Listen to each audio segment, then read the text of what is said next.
Olá pessoal, bem-vindo à disciplina Física Moderna 1. Nesta aula nós vamos falar sobre os postulados de Einstein, ou seja, os postulados da relatividade restrita. Então a relatividade restrita ela tem dois postulados. Um postulado é uma definição, é algo que não tem uma demonstração, é algo que você não pode comprovar. O primeiro postulado de Einstein diz que todas as leis da natureza são as mesmas em todos os sistemas de referência que se movem com velocidade uniforme. Ou seja, isso aqui nada mais é do que o princípio da relatividade clássica que a gente falou na primeira aula. O segundo postulado de Einstein diz o seguinte: a velocidade de propagação da luz no espaço livre tem o mesmo valor para todos os observadores, não importando o movimento da fonte ou do observador. Ou seja, a velocidade de propagação da luz é uma constante.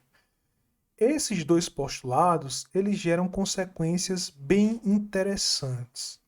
Vamos ver algumas dessas consequências, começando pelo primeiro postulado.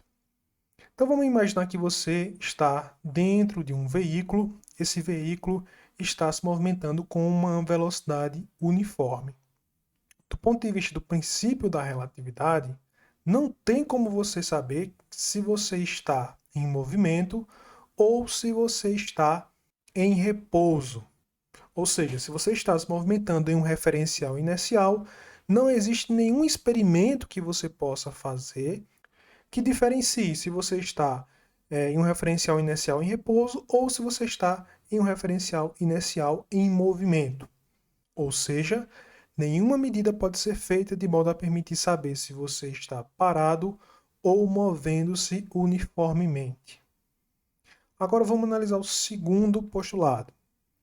O segundo postulado diz que a velocidade da luz ela é a mesma para todos os observadores, independentemente da velocidade da fonte de luz ou da velocidade do observador. Isso significa o seguinte: vamos ver como esse postulado ele é um pouco estranho para a gente, as consequências dele. Imagine que você está em um carro e no velocímetro do seu carro está marcando 100 km por hora. Você olha no retrovisor e atrás de você tem outro carro que está se movimentando na mesma direção e no mesmo sentido que o seu carro. Se no outro velocímetro do outro carro também estiver marcando 100 km por hora, ou seja, você está a 100 km por hora na frente e o outro carro também está a 100 km por hora, só que atrás de você. Em relação ao seu referencial, é como se o outro carro estivesse em repouso. Agora, digamos que você está nesse carro que se viaja a uma velocidade muito, muito alta, próxima à velocidade da luz. Digamos que seja igual à velocidade da luz. Se você está viajando à velocidade da luz e olha para trás, olha para o retrovisor, e atrás de você, em vez de ter um carro, tem um feixe de luz. Também está à velocidade da luz, lógico. Intuitivamente falando, o que é que você pensaria? Se eu olho no retrovisor, o que eu vou observar é o feixe de luz atrás de mim parado.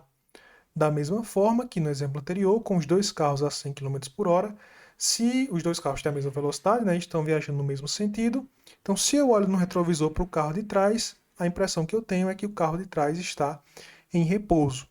Eu deveria ter a mesma impressão, então, com a luz. Ou um outro exemplo, digamos que você está numa nave espacial, viajando a uma velocidade igual à velocidade da luz, como a gente pode ver aqui nessa imagem. E aí você de repente olha para trás, para a parede de trás da espaçonave. O que você vê? Será que você conseguiria ver a parede? Teoricamente, a luz que sai da parede e vem até você viaja na velocidade da luz, portanto, essa luz ela estaria parada, digamos assim. Então, provavelmente, do ponto de vista clássico, você não conseguiria enxergar nada que estivesse atrás de você, porque a luz não conseguiria chegar até você, uma vez que você também se mantém à velocidade da luz. Porém, não é isso que o segundo postulado de Einstein nos diz. O que o segundo postulado diz é que, independentemente da velocidade do observador, se o observador está se movendo ou se está em repouso, ou se a fonte está se movendo ou está em repouso, sempre o observador sempre vai medir a mesma velocidade para a luz.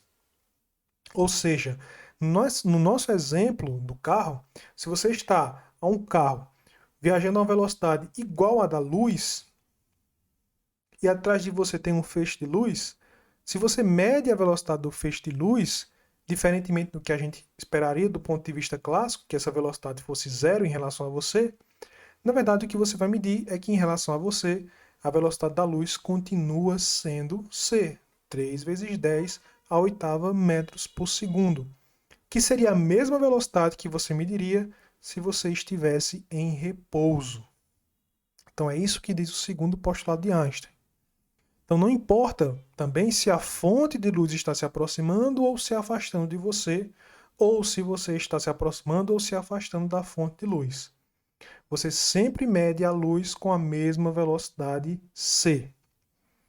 Aqui um outro exemplo, digamos que a gente tem uma nave espacial viajando a metade da velocidade da luz, e aqui eu tenho um disco voador em repouso.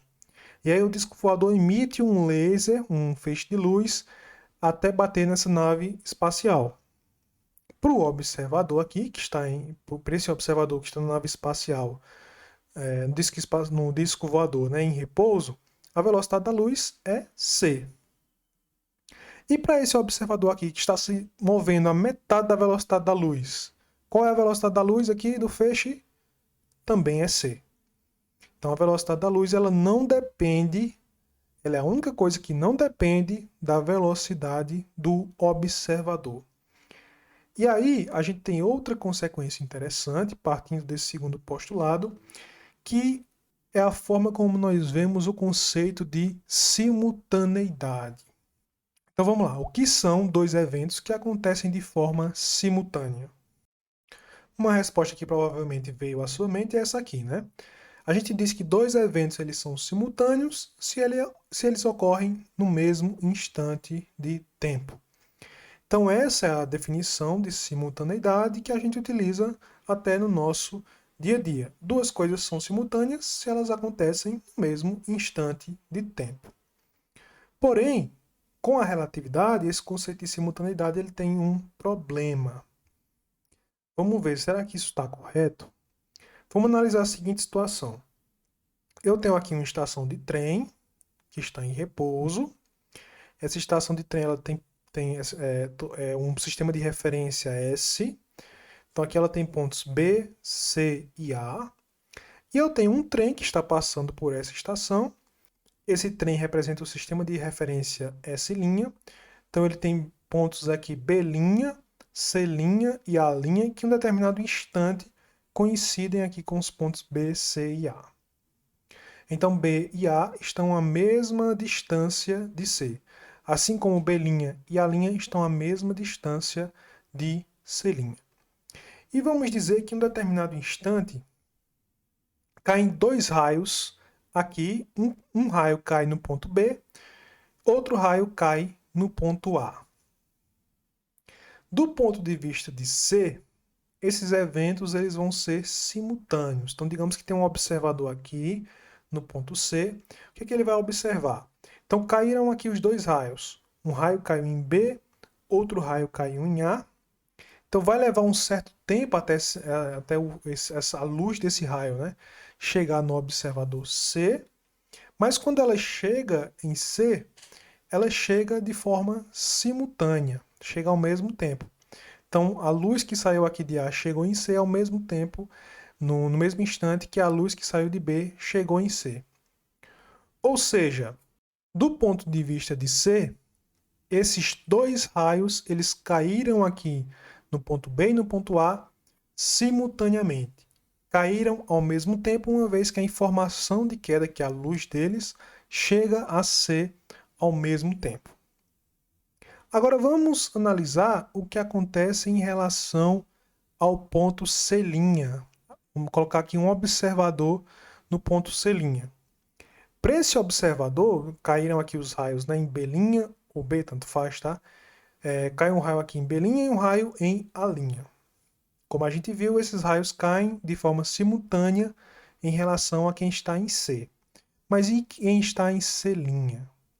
Quem está em C', observa o seguinte, ó. Então o raio caiu. Como o trem se movimenta em direção aqui ao ponto A, a informação de que o raio caiu no ponto A chega primeiro em C'. Então aqui, nesse instante, chegou a luz do raio que caiu em A, ela chegou no ponto C'. A luz do raio que caiu em B ainda não chegou.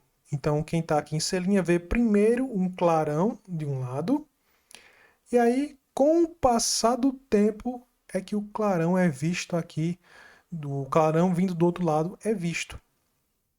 Então, os dois eventos que aconteceram de forma simultânea em C, agora em relação a C', não aconteceram de forma simultânea. Isso significa que aquele conceito de simultaneidade que a gente viu, ele precisa levar em consideração agora o referencial em que se encontra o observador. Então, a partir disso, a gente pode concluir que dois eventos que são simultâneos em um referencial inercial não necessariamente devem ser simultâneos em outro referencial inercial que se move em relação ao primeiro.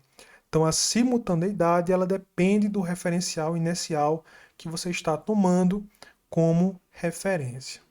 Outra consequência dos postulados de Einstein é a relação entre o espaço e o tempo.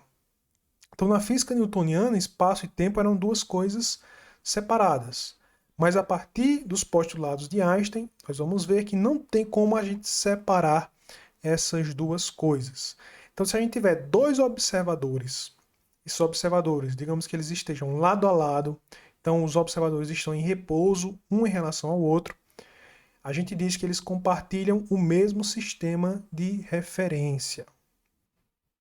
E, portanto, se eles compartilham o mesmo sistema de referência, eles vão medir o mesmo espaço, vão medir os mesmos intervalos de tempo. Portanto, a gente diz que eles estão na mesma região do espaço-tempo. Agora, se um dos observadores estiver se movendo em relação ao outro, esses observadores eles não vão mais concordar em relação às suas medições de espaço e de tempo.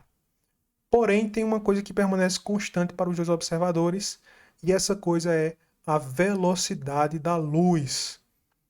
Então, embora a medição de espaço e de tempo seja diferente para os dois observadores, a razão entre o espaço e o tempo tem que se manter constante. Por que tem que se manter constante? Porque essa razão entre espaço e tempo é justamente a velocidade da luz.